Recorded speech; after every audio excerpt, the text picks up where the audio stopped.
Laptop వినియోగం అనేది ఇటీవల కాలంలో పెరుగుతుంది. కళాశాల విద్యార్థుల నుంచి సాఫ్ట్వేర్ ఉద్యోగుల వరకు ల్యాప్టాప్ వినియోగం తప్పనిసరిగా మారింది. నిత్యావసరంగా మారిన ల్యాప్టాప్ భద్రత కూడా చాలా ముఖ్యం.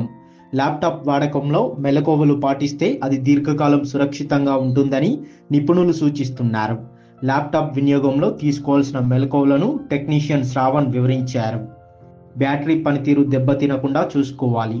ల్యాప్టాప్లను 100% వరకు ఛార్జింగ్ చేస్తుంటారు. 0 అయ్యే వరకు వాడుతుంటారు. మరికొంతమంది ఛార్జింగ్ 100% పూర్తయిన తర్వాత కూడా అలానే వాడుతుంటారు. ఇది బ్యాటరీ పనితీరును దెబ్బతీస్తుంది. ల్యాప్టాప్ వాడే వాళ్ళు ఎలాంటి జాగ్రత్తలు తీసుకోవాలి లైఫ్ ఎక్కువ రావాలి అని అంటే? సో ఫస్ట్ వచ్చి మనకి charging main issue. Battery performance వచ్చి మనకి ఎక్కువ ఉన్నప్పుడు హై పర్ఫార్మెన్స్ ఉంటుంది. మనకి ఎప్పుడైతే డిశ్చార్జ్ అవుతుందో అది పర్ఫార్మెన్స్ తగ్గిపోతుంది. ప్లస్ 100% అయిన తర్వాత ఎప్పుడు ఛార్జింగ్ పెట్టొద్దు. వన్స్ ఛార్జింగ్ 100% అయిన తర్వాత తీసేసేయాలి. 100% అయిన తర్వాత అలాగే ఛార్జింగ్ పెట్టి కంటిన్యూగా వాడుతూ ఉంటే బ్యాటరీ స్వెల్లింగ్ వస్తుంది. బ్యాటరీ స్వెల్లింగ్ రావడం వల్ల పర్ఫార్మెన్స్ తగ్గిపోతుంది, హెల్త్ తగ్గిపోతుంది, మనకి బ్యాకప్ కూడా రావడం తక్కువ అయిపోతుంది. ప్లస్ ఇంకోటి ఏంటంటే 20% కన్నా బిలో ఉన్నా కూడా మనం యూజ్ చేయడం బెటర్ కాదు. వన్స్ మనం జీరో వచ్చేంత వరకు కూడా ల్యాప్టాప్స్ ఎప్పుడు యూజ్ చేయొద్దు. స్విచ్ ఆఫ్ అయ్యేంత వరకు కూడా యూజ్ చేయొద్దు. వన్స్ మనకి 20 బిలో అయిందంటే ఛార్జింగ్ పెట్టేసేయాలి. 0% వచ్చేంత వరకు వినియోగించవద్దు. 20% కన్నా తక్కువ ఉన్నప్పుడు ల్యాప్టాప్ను ఛార్జింగ్ పెట్టాలి. ల్యాప్టాప్లకు వెంటిలేషన్ చాలా అవసరం. బయట గాలి లోపలికి వెళ్ళడం, లోపలి గాలి బయటికి రావడం తప్పనిసరి.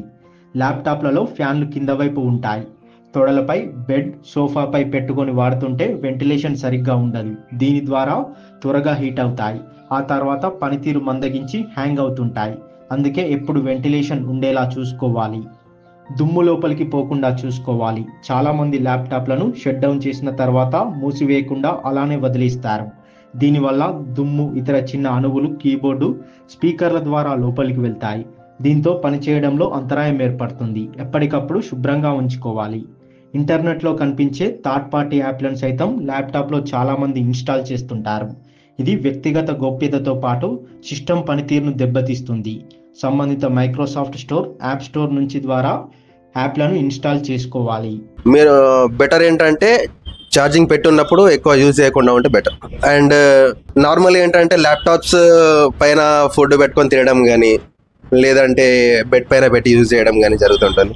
అలా యూజ్ చేస్తే మనకి ఏంటంటే వెంటిలేషన్ కింద, ల్యాప్టాప్ కింద ఉండే వెంటిలేషన్ అనేది క్లోజ్ అయిపోయి లోపలికి గాలి అనేది వెళ్ళకపోవడం వల్ల ల్యాప్టాప్ ప్రాసెసర్ వచ్చి ఓవర్ హీట్ అయిపోతుంది. ఓవర్ హీట్ అయిపోయి ల్యాప్టాప్ షట్ డౌన్ అయిపోతుంది.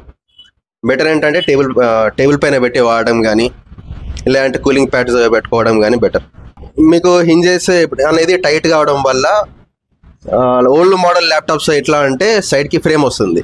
ప్రజెంట్ వచ్చే ల్యాప్టాప్స్ అన్ని బెజల్ తక్కువ ఉండేటట్టు వస్తున్నాయి, లైట్ వెయిట్ వస్తున్నాయి. సో మనకి బెజల్ తక్కువ ఉండడం వల్ల హింజ్ అనేది ఎట్లా అవుతుందని అంటే డస్ట్ వల్ల టైట్ అయిపోతుంది. టైట్ అయిపోయి ఓన్లీ 2 స్క్రూస్ కానీ 3 స్క్రూస్ కానీ ఓన్లీ డిపెండ్స్ దానిపైన బేస్ అయి ఉంటుంది. కాబట్టి మనకి ఆ వెయిట్ అనేది దానిపైన పడడం వల్ల మనకి లాంగ్ రన్లో అది హింజ్ అనేది టైట్ అయిపోతుంది. టైట్ అయిపోయి గ్రూజ్ విరిగిపోవడం చాలా జరిగిపోతుంది. ఏంటంటే కీబోర్డ్లో కానీ హింజ్లో కానీ డస్ట్ ఎప్పటికప్పుడు క్లీన్ చేసుకుంటే బెటర్ అండి. అవుతుందో AMD ప్రాసెసర్స్ వచ్చేసి లాంగ్ రన్లో ఎక్కువ యూజ్ చేయాలి అంటే మాత్రం మీరు బెటర్ ఆప్షన్ ఏంటంటే బ్యాటరీ అనేది 20% కంటే బిలో కాకుండా చూసుకోవాలి. ప్లస్ 100% అయిన తర్వాత మనకి ఛార్జింగ్ తీసేసేయాలి. అండ్ మనకి రూమ్ టెంపరేచర్ కూడా కొద్దిగా ఎఫెక్ట్ చూపిస్తుంది. అది కొందరు ఏం చేస్తారంటే స్లీప్లో పెట్టి తీసుకెళ్తారు.